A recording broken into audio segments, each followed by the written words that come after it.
Good afternoon. Once again, we're in the Horns Venue pub in Watford. We're privileged to have Nigel Glockler from Saxon with us today. Hello. He's going to tell us a bit about Mad, Bad and Dangerous, the Book of Drummers' Tales, and his involvement with that. Firstly, welcome, Nigel. Thanks for coming. There was a moment back in the 1980s, I believe, when you were with Saxon playing in Milan. And this reflects some of the bits in the book where we talk about a drummer's experiences on stage and what sometimes we might have to go through to get through it all. Tell us a bit about that. There was a bit of a build-up, wasn't there? Yeah,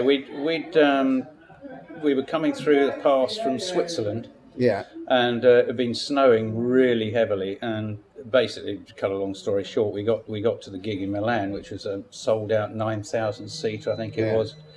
We got there late. The Italian police had let the fans in early because they didn't want to have to try and contain them outside. So they'd been in there since 3 o'clock. Yeah, having a good time, I imagine. Yeah, I think. But they thought they were going to riot if they didn't let them in. So I think we got there about 11 o'clock at night. Yeah. Eventually, none of our gear got there, and. Because you had two Arctics, didn't you? One with the back line and your personal and stuff, one with the PA. Yeah, lights. Actually, I think the PA one got there, but our personal gear didn't get there, so we had to use the support band's gear, all of it. I seem to remember someone pulling a gun on us because we wanted to pull the gig. The gun was pulled. And so we went on, and I mean, they were just going nuts, and we had a curtain in the front and stuff was coming over. I think not aimed at us, but specifically. But stuff was coming over the top, and it was coins and all sorts of flying. And it was my first ever gig in Italy, and I was scared shitless, And I actually said to Biff, I said, if one more thing bloody hits me, I'm walking off. And at that minute, a bloody full beer can came over, hit me smack in the side of the head. And then the curtain drew blood, and the bloody curtain opened, and we started, and it was too late then. So, so you're playing with blood pouring down your face. Blood came down, and something really sharp went hurtling across one of the floor tom heads and split it. Yeah. So I don't know what the hell that was. But the crowd. But then they went nuts. But they loved it. Yeah, they loved it. So it was worth all For that. For me, I'm shitting bricks, but they loved it. Yeah. There's been quite a few. Themes running through this book. One of them being our drummers a little bit mad. Never. Sanest members of the band. Yes. What's your take on that, you reckon? I mean, drumming's probably the first thing that prehistoric man ever did. Yeah, there weren't guitars around, were there? So they communicated with them. Hitting a log. Yeah. And I think it's just the most natural primeval thing you can do. I think it's just inbuilt in human beings. So it is a natural I think it is. You watch any kid wants to hit something. Yeah, and if anybody who ever goes near a drum kit can't resist wanting to hit it, even if they can't play at all, they just have to have a go. Can I sit behind it? Can I have a go? Yeah, sure. So if it's that natural and that instinctive, then it must be to do with sanity, not insanity, presumably. Yeah, I think so. But you do get the odd mad one. Yeah, I mean, there's all sorts of stories, aren't there, about various people? I mean, Mr. Moon, etc.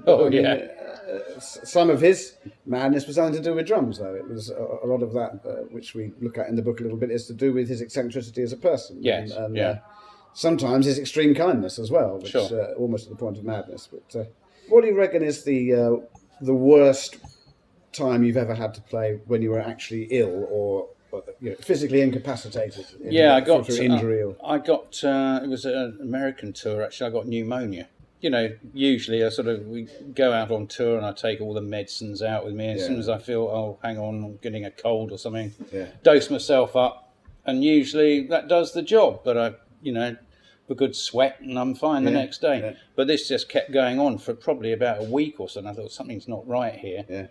And then one day I just woke up and I thought I could hardly move. And I said to the guys, we were touring with Cheap Trick actually, and I said to the tour manager, I said, I've got to go to a hospital because I can hardly move. So we went down there, and the doctor down there said, you've got pneumonia. And I was like, yeah, but I've got a gig tonight. And he said, no, you haven't. I said, I have. Can you just give me something to get through the gig? Like, dose me up. I was wheelchaired onto the stage. Yeah. I wore an oxygen mask. and literally all I could do was just play. There were no drum fills, nothing. No, I just didn't have any energy at all. Just keep the basic beat. And so didn't miss a single gig. And And what did the management feel about that? And did they think that perhaps they were putting themselves on the line? Because if you collapsed and died at that gig, then no one actually said anything really. You know? It was just like, oh, get on with it. So, there's a lot of stories like that about. just get on with it. Steve had the same thing. He had pneumonia and he was dosed up, and he just literally. I think Woody had the same. Lots of people had the same thing. Yeah. They were literally shivering and kind of, Oh, I mean, this was like, and when I was going to bed, it was how I imagine having a bayonet sticking in your lungs. Yeah. I've had it twice, and both times I've been on bloody tour. It's nasty. Yeah. I mean, I really try and take care of myself on tour. You just got to. And if you physically couldn't have got up out of bed, and it physically wasn't possible even to keep the beat, what would they have done? Just pulled it and just lost They would the have money? had to pull the gig. There wouldn't have been like a drum tech that could have sat in or No. anything like that. They would have had to pull the whole tour probably. Right. So that's. I mean, it went on. This went on for about 10 days. Really? Yeah. Yeah. So you had to do more than one gig. Oh in yeah. those I mean, conditions? basically, I had to, which really pissed me off actually, because we were down, in nice hot weather. Yeah. I had to stay in bed all day. All right. Basically, I wasn't allowed to sweat unless I was in a gig. Right. So, because the sweating really does something to your lungs, apparently. I don't know. This is what the doctor said anyway. Yeah. So, I wasn't allowed to sweat. So they'd all be sunning themselves around the swimming pools and stuff, and I'd have to stay in bed. Yeah. And then the only time I came out was for the gig, Yeah. and then straight back to the hotel, bed, So and that was it. you were only allowed to have a really unpleasant time during Yes. that 10 days or 2 Exactly. weeks. And when you Exactly. would have had a nice time, Yeah. that you weren't allowed to have that. You had to sort of watch everyone else from the window having a nice time. And the point is, it didn't end there actually, because we finished that tour. I flew home, and because I was so run down, I then got Bell's palsy, Right. which is where one side of your face drops. Oh God, and that can stay, can't it? It can, Yeah. and I got that. And was that a result of the pneumonia? Yes, And because probably I was what you- really run down. And probably because you played drums having pneumonia for 2 weeks gave you Bell's palsy. Yeah. But that's So the that was- determination of drummer for you. So that folks. was, and I actually did a gig with Bell's palsy as well. We did Milton Sounds like Hall, a I bloke, think it doesn't was. Bell's palsy band. Bell's palsy, yeah. Yeah, what are they? Sort of heavy metal or prog? we did a gig at Milton Hall, a big festival, their open air festival, and it was hilarious because one side of my face wasn't working, so if I was laughing, it was like that. And Biff kept turning round to me in the middle of the set, going, and of course that made me go. And this just went on all the time, But So eventually you it look like went. a complete nutter on the show. Exactly. Yeah, Nigel, you did a rather elaborate drum fill, did you not? That went a bit disastrously wrong. Oh, on I did one actually. occasion. Yeah, thank God it wasn't at a gig. Well, during the show. But when I first joined Saxon, we were doing. I was obviously taken over from Pete Gill. Yeah. And there was a fill he did in Motorcycle Man, and I never used to do it on the sort of near the intro of it. And the guy said, "Well, can you do that fill because it's quite an integral part of the song, really?" Yeah. And I went, "Oh, okay." Then and I thought, well, I've got to outdo him. Yeah. And I had sort of, I don't know, 1, 2, 3, 4, 5, 6, 7, 8, 9, 10 toms. Yeah. And Gilly used to do this fill on 2 toms, and I thought, right, well, I wonder if I can get all 10 in. All 10 in rather than 2. With the same length Yeah. as the fill. Yeah, exactly. And if I can get round, I was determined, Yeah. And so we started sound checking it, and I think my riser was a pretty high riser, actually, and came to this bit, and I started this bloody fill, and I went hurtling all the way around, and I got to the end, and I couldn't stop. And I kept hurtling, and I hurtled right off the back of the riser, disappeared down about 3 foot, Yeah. and then all my monitors came crashing down on top of me as well, and the rest of the band were just like, "Where's he gone?" And I was just in a heap. So you just gained momentum. I doing did, this literally, fill. I couldn't stop. Yeah. I could not stop. I got to the last floor, Tom, Yeah. and I just couldn't stop. I just sailed off. So when you did the actual number during the gig, you didn't do the same thing then, presumably? No, I cut it. You cut selected it a few back. I less cut it toms back to a be bit, doing. Yeah. I think I cut it down to 4. So what's at the moment, I mean, these days, what do you enjoy most about playing? Well, I mean, I've always loved drumming anyway. I mean, I've Yeah. been drumming since one way or another since Yeah. I was about 7 years old. But Yeah. I enjoy playing with other musicians and the interplay. And And Saxon gigs these days. I mean, you tour a lot, don't you, all around Europe? And Yeah, stuff like yeah. that. I mean, we've just done a load of festival shows and everything. Just did VAC, and we headlined one of the stages. Had 70,000 people there. Yeah. So yeah. Oh, that's nice. Yeah. Which is very nice. And actually, the big joke of that was I went up on this bloody riser that was about 20 feet high, something like that. Well, it actually went up hydraulically. Did Yeah, it? yeah. Like the Kiss riser. Yeah. And bloody sparks coming underneath it. But when we got to sound check, actually, they hadn't put a bar at the back of the thing, so we sat on it, and it was a bit wobbly anyway.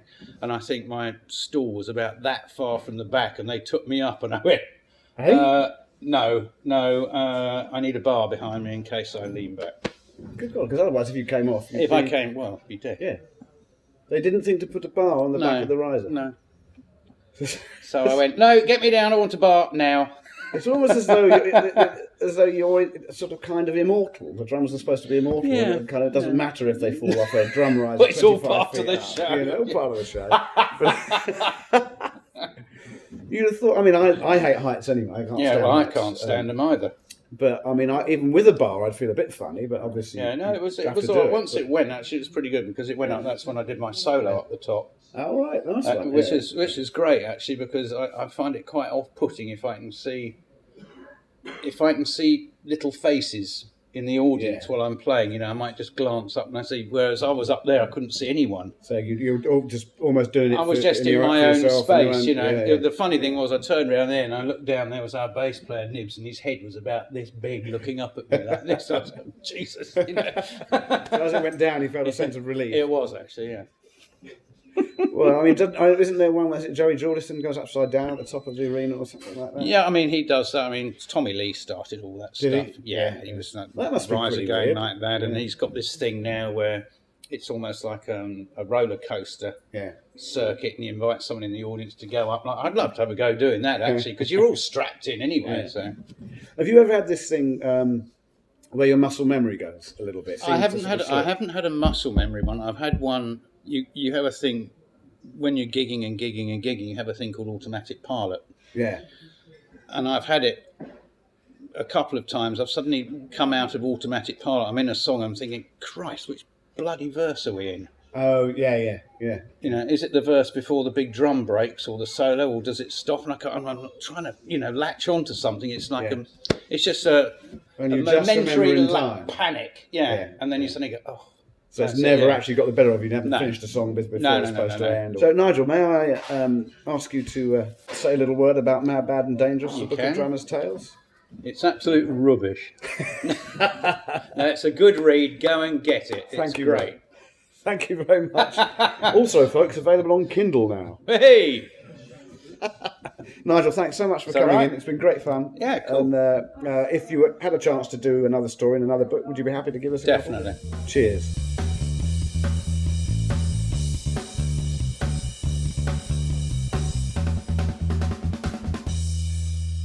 Sure. It's only a few seconds of it. Yeah, but fine. It gives a little intro to it and stuff. No and then I get to wear these, of course.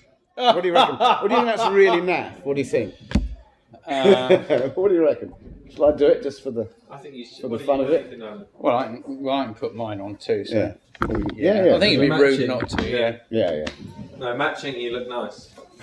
I don't know about that. I always wanted another reason to wear these, and so I found them in a drawer. For years and never used them. I found them in a drawer this morning. It's only right I don't know whoever would have worn them seriously, and I don't know, if they're. You can't see out of them. I mean, you can't see them. So you can't see out of them. Okay. Yeah, you can't see out of them at all. Well, I mean, you can see a bit, but Oh, they are really dark. yeah, Actually. you wouldn't want to. I mean, you wouldn't want to wear them on the beach or out in the sun or anything like that. So there's really very little point in them at all, except for occasions like this.